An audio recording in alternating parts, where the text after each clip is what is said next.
Hey everyone! First of all, I want to apologize. At some point, I decided to pause releasing new videos and focus entirely on development. From the outside, that made the project look abandoned, and that's on me. The reason was simple. Preparing videos takes a lot of time, but it felt like it wasn't really changing anything. The project itself is very ambitious, but no matter what I tried in terms of marketing, nothing really worked, and that's honestly pretty demotivating.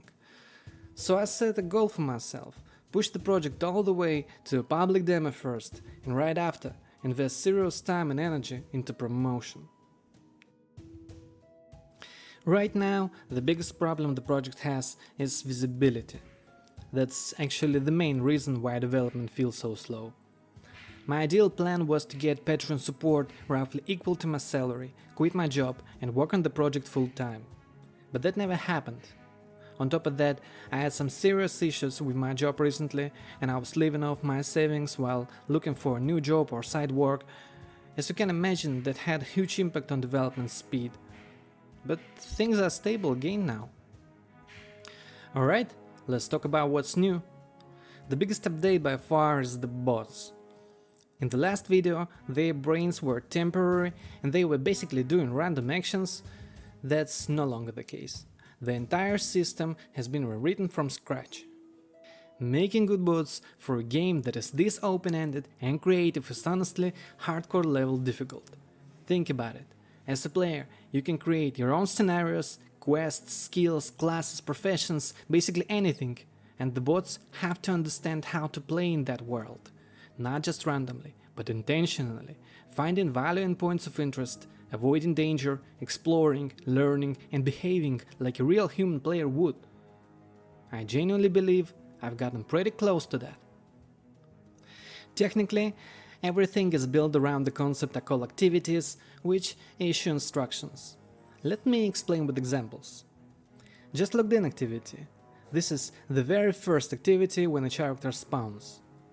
A real player usually pauses for a moment, walks around a bit, gathers their thoughts, sets goals for the session. If the player is new, they'll also read skill descriptions and learn the UI. And this activity handles exactly that, standing around, walking, thinking. After that, control usually shifts to exploration activity. The bot knows nothing about the world yet. Yes, I could cheat and just read all points of interest from the database, but where's the fun in that? It would be weird if bots immediately ran straight to a hidden treasure chest on the other side of the map. So I introduced a knowledge system. Before looting something, the bot has to know about it. To know about it, it must find it and explore it.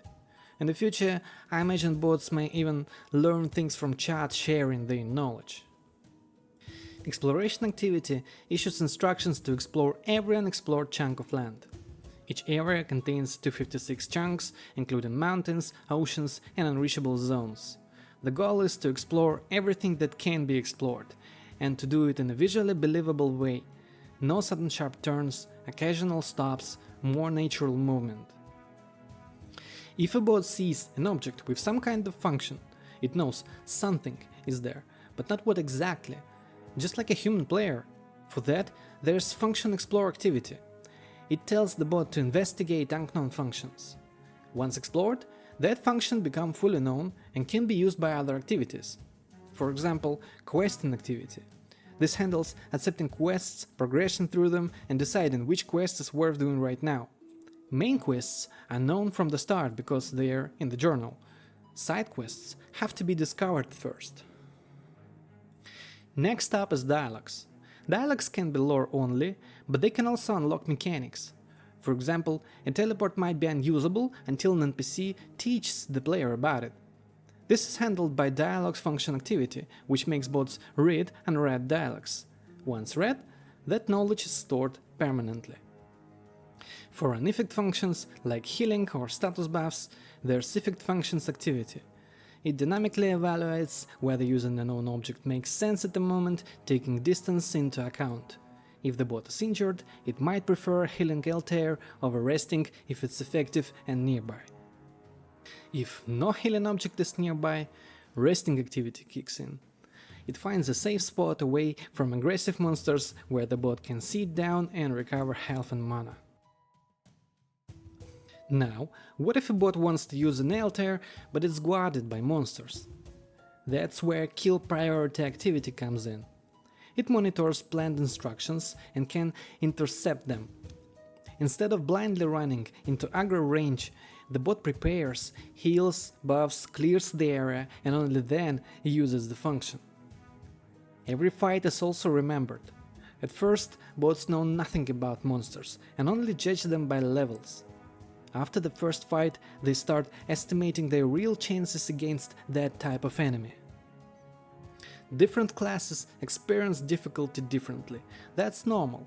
You can create weaker or stronger classes, and players may have different equipment, so each bot evaluates risk based on its own past combat results.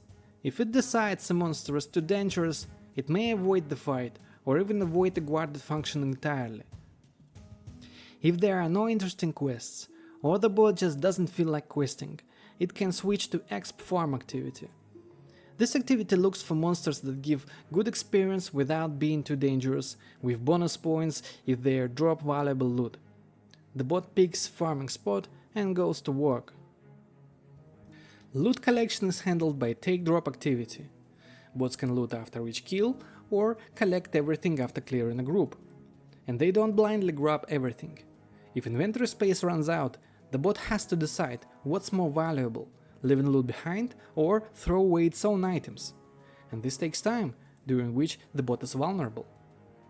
If loot isn't picked up within a minute, it becomes available to everyone, and peasant bots may steal it. Bots can also loot chests they pass by. That's handled by nearby loot activity, which evaluates distance, value, and danger. It's meant for opportunistic looting, not targeted item farming.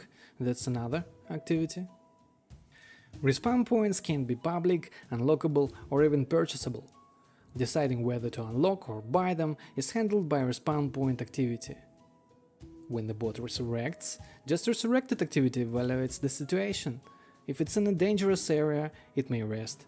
If it respawns in a city, it may skip recovery entirely and go straight to quest givers. There's also idle activity. It doesn't do anything by itself, but it signals other activities to lower their requirements. If there's nothing important to do, bots may take on low-value tasks instead of doing nothing. And teleports. Teleport usage is handled by teleport function activity, and some locations may only be reachable via teleport. However, for each destination, the bot checks whether teleporting is faster than walking and whether it's worth it. Right now, there are 18 activities, and bots can effectively use almost all world systems. Almost, because item value evaluation is still a problem. Without proper constraints and reference values, it's very hard to objectively judge items. This blocks proper economy and loot hunting AI, but I already have ideas for solving it. It's just a matter of time. The important part is that the foundation is done, the system is scalable and ready for future features. I spend a lot of time on bots. So much that I needed a change of pace. That's when I switched to polishing existing systems. First I updated Unity, the project started on 2022 version, then I upgraded the pathfinding asset. That sounds simple, but it involved dealing with lots of breaking changes. On top of that, I had modified the asset's source code to support agrozone avoidance, so all of that had to be restored after the update. And I couldn't skip the update though. The asset author focused heavily on optimization, and pathfinding runs almost constantly. Load scales with player count. Thanks to the update and other optimizations I made, my PC can now handle about 250 players with no noticeable FPS loss and up to 500 with tolerable lag, and that's before any serious optimization milestones. I also reworked the project's fundamental architecture. Previously, game systems had static state that was almost impossible to reset without restarting the application. That meant you couldn't return to the main menu or load another world, and that's finally fixed now. I redesigned the camera as well. The old one didn't feel great. I took City Skylines as a reference and rebuilt it. Honestly, I wanted to do this for about a year, but high priorities always got in the way. This game is very UI heavy, so I continued with Windows polishing. There's now a proper pause menu with tabs, full K-bean support and UI scaling. The default UI size is now 150% option. Right now I'm updating both the visuals and logic of all existing windows. Some systems are hard to understand at first glance, others can be awkward to configure. Before releasing the demo, I want to lower the entry barrier as much as possible and add a tutorial. Faction relations were completely redesigned. War and peace are now explicit concepts, and instead of drop-downs, you drag factions into sides. The UI is cleaner, all tabs are in one place, sorting was added, tooltips were improved, and faction settings can now be copied, fully or partially. In the future, you'll be even able to copy settings from other saved worlds as well. Class windows were redesigned too, faction log is much cleaner now, skills support manual sorting and configurable level groups, starting equipment is grouped by item types, with clear warnings if something is wrong. And I'm currently doing the same for the characters screen. There's still a lot to do. One major weak spot is content categorization and sorting. With over 2000 objects, finding what you need is hard, and I have a lot more content planned to add, and you can add even more with mods, so it should be fixed. Another thing, there's currently no UI showing what each bot is doing, that's coming soon, and more. Individually these tasks doesn't seem huge, but together they add up, and my time is very limited. I juggle a full-time job, side work, this project and rest. I originally hoped Patreon would replace my salary, so I could work full-time on the project. That would be a win-win, faster progress, full focus, no distractions. I am a technical lead. If there was enough funding, I know how to hire and manage help. Unfortunately, monthly income never really went above $300. There were very rough periods. About 6 months ago, my company lost its investors and cut the team to a third. I was offered to quit or stay on delayed pay. I decided to stay until I found a new job which I actively looked for. I expected to find it really quickly with my experience, but turns out after 50+ interviews I got 0 offers.